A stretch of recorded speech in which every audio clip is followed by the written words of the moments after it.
Oke, assalamualaikum warahmatullahi wabarakatuh. Bertemu lagi di channel kami, Sarli Rica Official. Hari ini saya akan berbagi informasi mengenai FR soal SKB PGSD tentang metode-metode pembelajaran. Oke, apa kabar semua teman-teman? Semoga yang belum mengikuti tes SKB, saya doakan semoga teman-teman di sini lancar dalam menjawab semua soal yang akan dihadapi waktu tes nanti dan mendapatkan nilai sesuai dengan yang diinginkan. Oke, jika dalam soal yang akan saya berikan ini menurut teman-teman ada kesalahpahaman atau bagaimana, silakan berikan komentarnya di bawah ya. Kita sama-sama belajar untuk memberikan edukasi dan pengetahuan yang baik untuk teman-teman kita yang lain. Sebelum itu, silakan teman-teman klik tombol subscribe dan aktifkan lonceng notifikasinya agar teman-teman tidak ketinggalan jika kami upload video-video terbaru. Dan juga like, komen, dan share ke teman-teman kalian. Oke, tidak semenunggu lama-lama, kita lanjut saja. Kali ini ada 3 metode pembelajaran, itu tentang problem based learning, discovery, problem solving, dan role playing. Oke, kita masuk ke soal yang pertama. Pak Aldo adalah guru PJOK, ingin melaksanakan metode pembelajaran yang tepat kepada murid dengan skornya. Di dalam kelas, murid dikelompokkan menjadi beberapa kelompok. Pak Aldo memberikan suatu kasus untuk dicari solusinya oleh murid-murid Pak Aldo. Topik masalahnya adalah mengapa tim sepak bola B bisa kalah dengan tim sepak bola M dengan skor 8-2. Lalu Pak Aldo menjelaskan mekanismenya dan murid-murid mulai mencari akar permasalahannya. Faktor kekalahan tim B sampai solusi terbaik jika tim B akan melawan tim M lagi. Metode pembelajaran yang tepat untuk kasus di atas adalah A.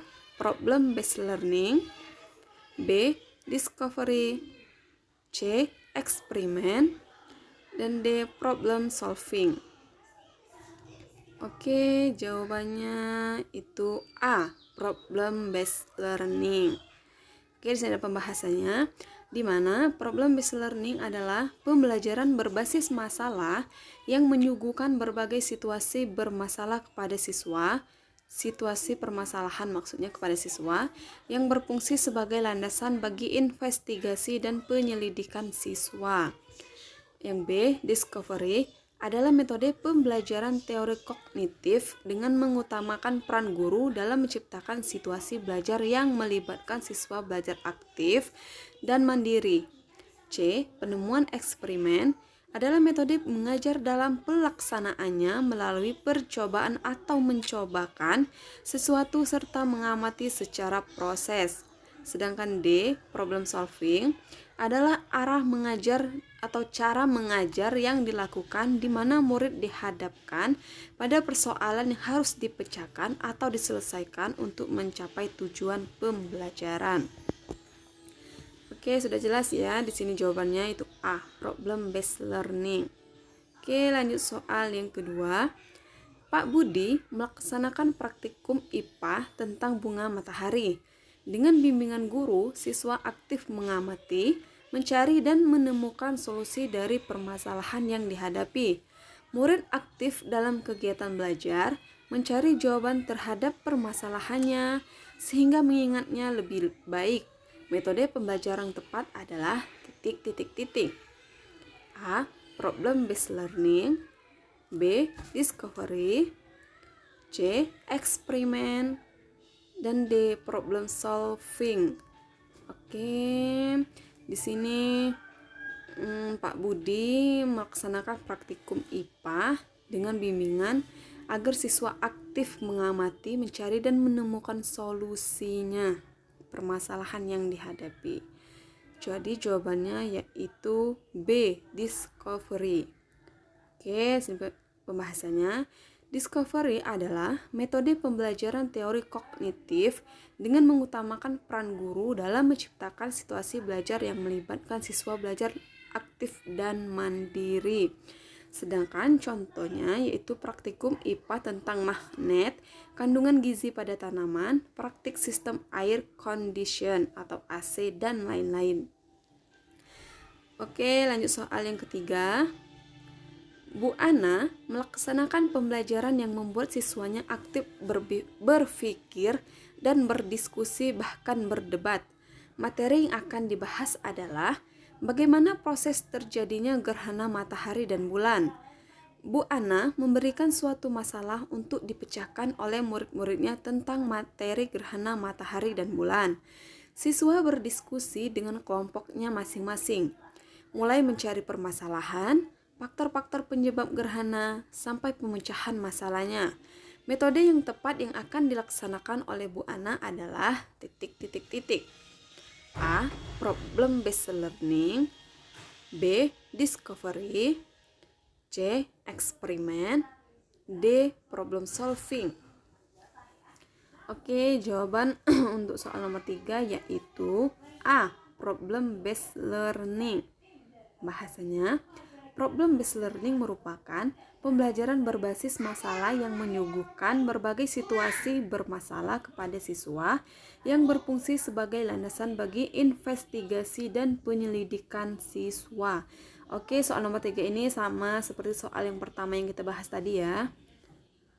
Oke, kita lanjut aja soal yang keempat. Setiap guru mempunyai metode mengajar yang berbeda-beda. Hal tersebut disesuaikan dengan situasi dan kondisi peserta didik dan lingkungannya. Tujuan utama metode pembelajaran adalah titik-titik-titik. A. Mengembangkan kemampuan siswa secara individu sehingga mampu menyelesaikan masalahnya. B. Untuk menilai kemampuan siswa setelah melaksanakan pembelajaran. C. Supaya siswa bisa menyelesaikan tugas yang diberikan guru.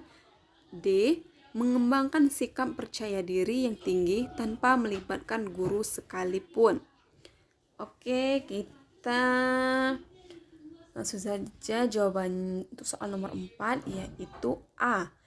Mengembangkan kemampuan siswa secara individu sehingga mampu menyelesaikan masalahnya. Oke, di sini kan guru mempunyai metode mengajar yang berbeda-beda sesuai dengan permasalahan atau kondisi peserta didik ya. Oke, di sini ada pembahasannya. Tujuan metode pembelajaran yaitu 1. Untuk membantu siswa mengembangkan kemampuan individualnya sehingga dapat mengatasi permasalahannya dengan terobosan solusi alternatif. 2.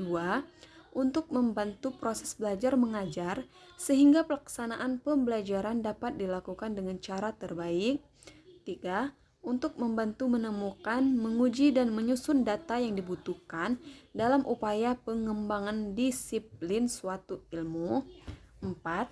Memudahkan proses pembelajaran dengan hasil yang baik sehingga tujuan pembelajaran tercapai.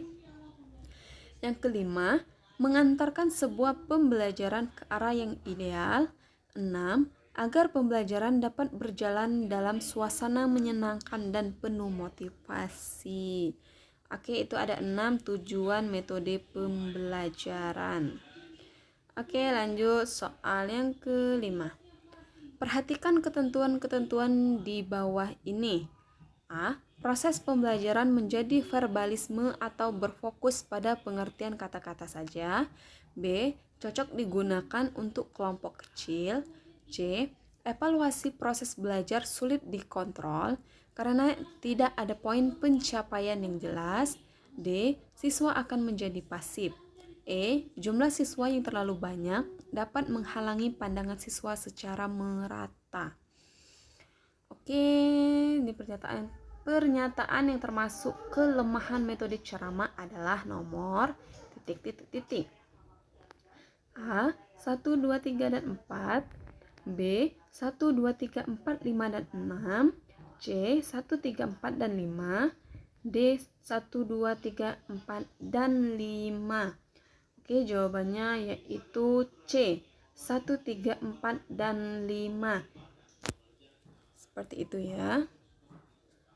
Oke, lanjut soal yang keenam.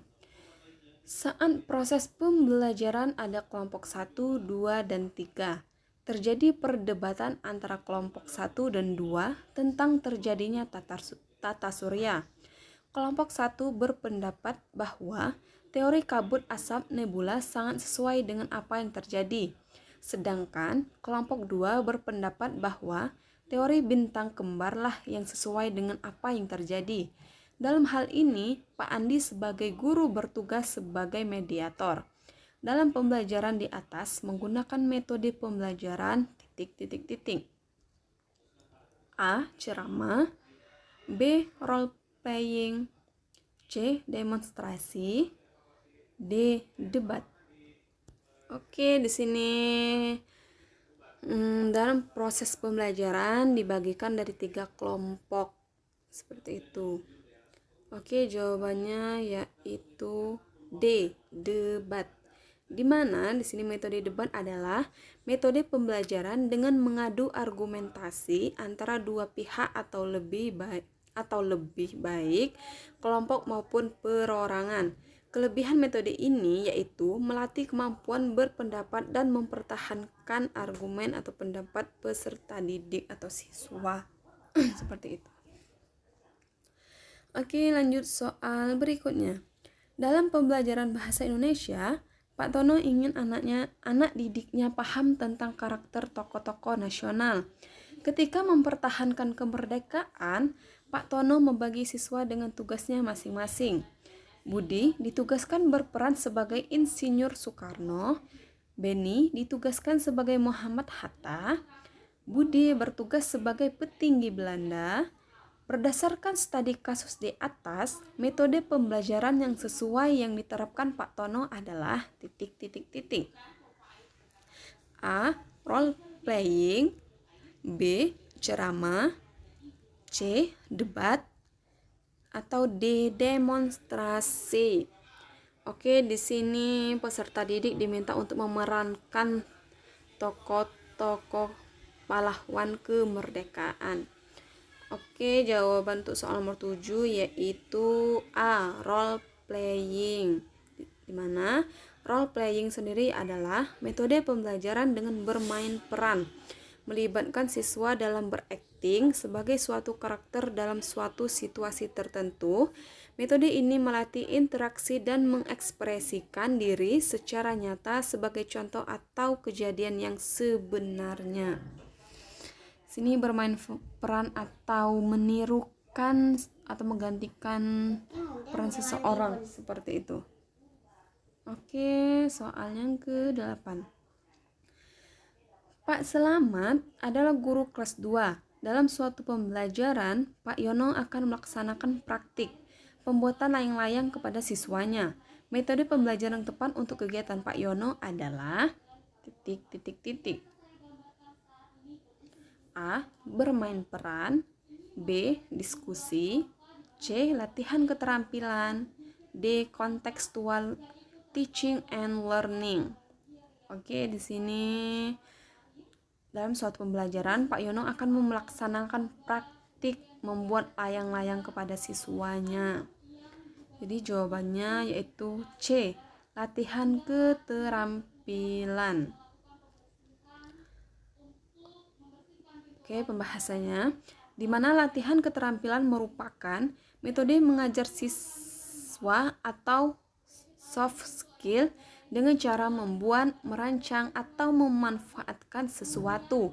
Metode ini membutuhkan kreativitas siswa yang tinggi dengan memanfaatkan suatu bahan menjadi barang yang lebih bermanfaat. Oke, sesuai dengan pertanyaan ya. Siswa diminta untuk membuat layang-layang. Di sini siswa harus bersifat memiliki kreativitas dalam memanfaatkan barang tertentu seperti itu, bahan-bahan seperti itu. Oke, lanjut soal yang ke-9.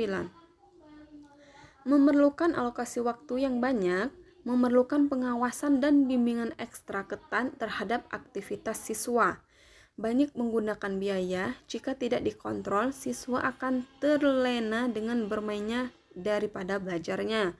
Poin-poin di atas adalah Kelemahan dari metode pembelajaran dari titik-titik-titik. A. Pembelajaran berbasis masalah. B. Diskusi. C. Contextual teaching and learning. D. Karya wisata. Oke, jawabannya yaitu D. Karya wisata. Di mana pembahasannya itu kelemahan-kelemahan karya wisata antara lain A. Banyak menggunakan biaya. B. Jika tidak dikontrol, siswa akan terlena dengan bermainnya daripada belajarnya. C. Memerlukan alokasi waktu yang banyak. D. Memerlukan pengawasan dan bimbingan ekstra ketat terhadap aktivitas siswa. Oke, lanjut soal yang ke-10. Metode contextual teaching and learning adalah metode yang berbasis lingkungan dan bertujuan supaya siswa dapat melaksanakan penerapan manfaatnya di lingkungan. Berikut ini adalah contoh dari metode CTL adalah titik-titik-titik. CTL itu contextual teaching learning. A. Dengan bimbingan guru memberikan tugas kepada siswa untuk mengamati dan mempelajari tumbuhan yang hidup di persawahan. B. Guru menjelaskan lingkungan dan manfaat energi matahari di kehidupan masyarakat. C. Guru membentuk beberapa kelompok dan menugaskan murid untuk berdiskusi tentang kegunaan mesin jahit dan penerapannya di masyarakat. D. Guru memberi tugas murid membawa tanaman dari rumah dan mengumpulkannya. Di sini digunakan itu metode contextual teaching learning. Oke. Jawabannya yaitu A. Dengan bimbingan guru memberikan tugas kepada siswa untuk mengamati dan mempelajari tumbuhan yang hidup di persawahan. Oke. Itulah tadi 10 soal tentang metode-metode pembelajaran. Semoga membantu teman-teman di sini untuk menambah wawasannya menghadapi tes SKB yang akan datang. Oke, jangan lupa like, comment, subscribe ya. Jika ada kesalahan atau menurut teman-teman jawabannya ada yang salah, silahkan komen di bawah.